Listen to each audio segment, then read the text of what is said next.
Assalamualaikum warahmatullahi wabarakatuh. Di video kali ini saya mau ngebahas tentang eee, turunan tingkat tinggi dari fungsi trigonometri gitu.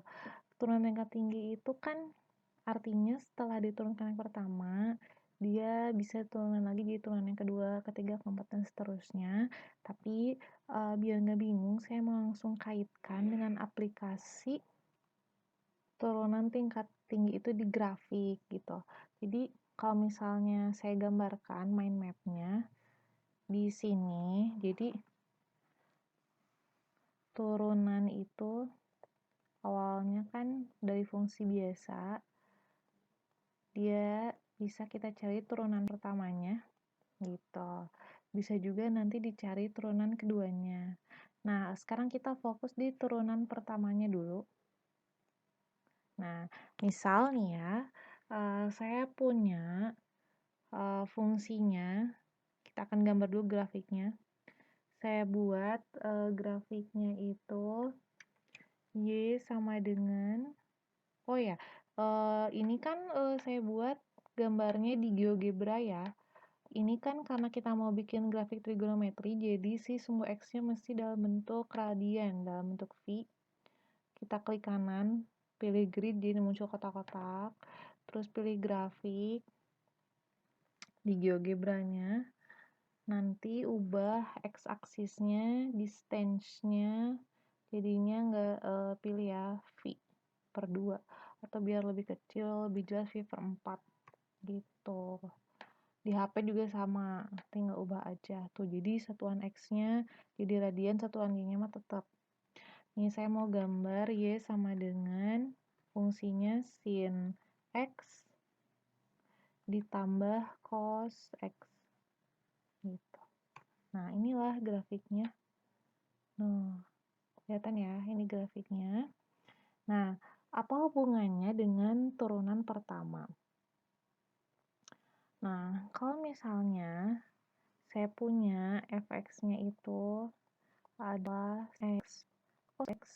Oke, kita lihat yang pertama, poin yang pertama adalah f aksen x sama dengan 0. Artinya, kita turunkan turunan pertama dari fungsi ini, kita turunkan, berarti kan turunannya untuk f aksen x sama dengan 0, turunannya menjadi turunan sin x itu cos x, turunan cos x itu negatif sin x, sama dengan 0 gitu ya. Nah, berarti kita mesti nyari nilai x yang memenuhi agar hasilnya 0. Nah, gimana cara nyarinya? Soalnya ini kan ada dua trigonometri ya, suka bingung kalau ada dua. Nah, kalau ada dua gini, idenya kita jadiin satu. Gimana cara jadiin satunya? Semua fungsi di sini dibagi dengan cos x. Berarti ini jadi dibagi cos x, ini dibagi cos x. Idenya gitu. Cos dibagi cos kan 1. Dikurangi sin dibagi cos tangen gitu kan. Nah, itu kan udah jadi satu trigonometri ya, yang ruas kanannya tetap sama dengan 0, sehingga kita punya persamaan tangen X sama dengan 1. Nah, berarti kita tinggal berpikir X-nya berapa yang hasil tangannya 1. Nah, ini biasanya soalnya dipersempit, rentangnya 0 sampai 2V aja ya. Nah, ingat lagi di peminatan kelas 2, kalau rentang 0 sampai 2V, kalau ditulis dalam rentang kan gini, 0 kurang dari sama dengan X kurang dari sama dengan 2V. Ada si 0 sama si 2V-nya masuk gitu ya ke dalam rentang itu. Ini tuh bisa tulis juga dalam bentuk kurung sikus kayak gini.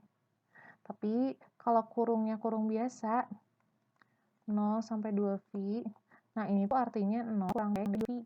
Jadi si 2V-nya nggak masuk sama 0-nya. Tapi kalau kurungnya kombinasi, misal 0 kurang dari 2V, itu artinya 0-nya nggak masuk, tapi 2V-nya masuk gitu. Itu masalah rentang ya. Terus, nah kita lanjutin, X-nya berapa aja yang hasil tangannya 1.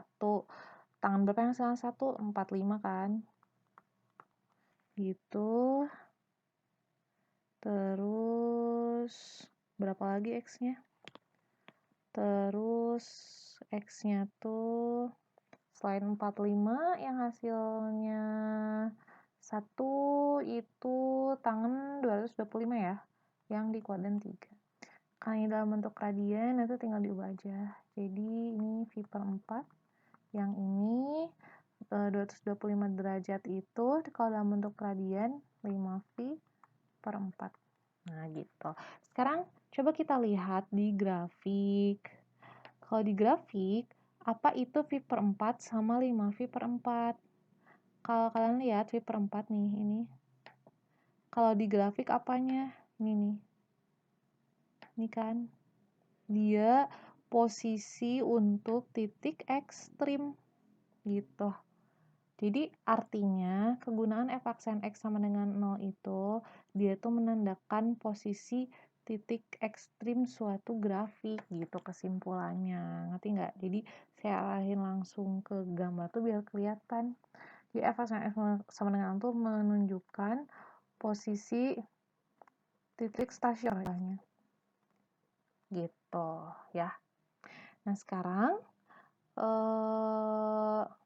poin yang kedua adalah f(x) lebih 0. Nah, dia fungsinya apa? Poin yang ketiga, f(x) lebih 0. Nah, f(x) lebih dari 0 tuh gimana? Nah, jadi kita kan punya dua titik ini ya. f(x) lebih dari 0. Nah, di si dua titik stasioner itu, dua titik ekstrim itu, kita buat garis bilangannya. V/4 sama 5V/4. Kita uji titik untuk menemukan daerah lebih dari yang mana, daerah positif yang mana, daerah yang kurang dari yang mana gitu. Nah, misal saya uji titik 0, 0 kan di sini ya. Nah, diujinya ke mana? Diujinya ke turunannya, turunan pertamanya. Berarti diujinya ke cos X kurangi sin X. Atau diujinya ke ini, 1 kurang tan X sama. Kita uji 0, diuji 0 kan jadinya 1 kurang tan 0. 1 kurang tan 0, hasilnya kan berarti ini positif. Gitu. Nah, ketemu selang, berarti ini berubah jadi negatif. Ketemu selang, ini berubah jadi positif. Nah, berarti f(x) lebih dari 0 itu daerah yang positif. Ini. Nah, berarti yang negatif, dia daerah untuk f(x) dari 0. Nah, sekarang kita lihat di grafik. f(x) lebih dari 0 itu dia yang batasan V/4 kan ini ya. Sama 5V/4. Lihat grafiknya ketika f(x) lebih dari 0 atau yang tanda positif, lihat grafiknya. Dia grafiknya naik ya. Lihat nih yang 5V/4. Lihat grafiknya naik gitu. Naik tuh. Nah, tapi pas ini kan kita batasnya 0 sampai 2V ya, berarti sampai sini aja gitu. Dari 0 sampai 2V. Nah, tapi pas di antara V/4 sampai 5V/4, dia grafiknya turun. Nah, jadi kesimpulannya apa? Kesimpulannya, f(x) lebih dari 0, dia menunjukkan di mana interval grafik itu naik, dan f(x) kurang dari 0 menunjukkan di mana interval grafik itu turun gitu. Dengan yang tertentu biasa di soal. Jadi fungsinya ke sana. f(x) 0 menunjukkan titik ekstrim, titik stasioner gitu. f(x) lebih 0 menunjukkan interval naik di mana gitu si grafik itu naik di mana. Dan f(x) kurang dari 0 menunjukkan interval turun. Kalau di sini interval naiknya berarti antara 0 sampai V/4, interval naiknya interval naik yang satunya lagi dari 5V/4 sampai 2V, sedangkan interval turunnya dari V/4 sampai 5V/4 gitu ya. Oke, assalamualaikum.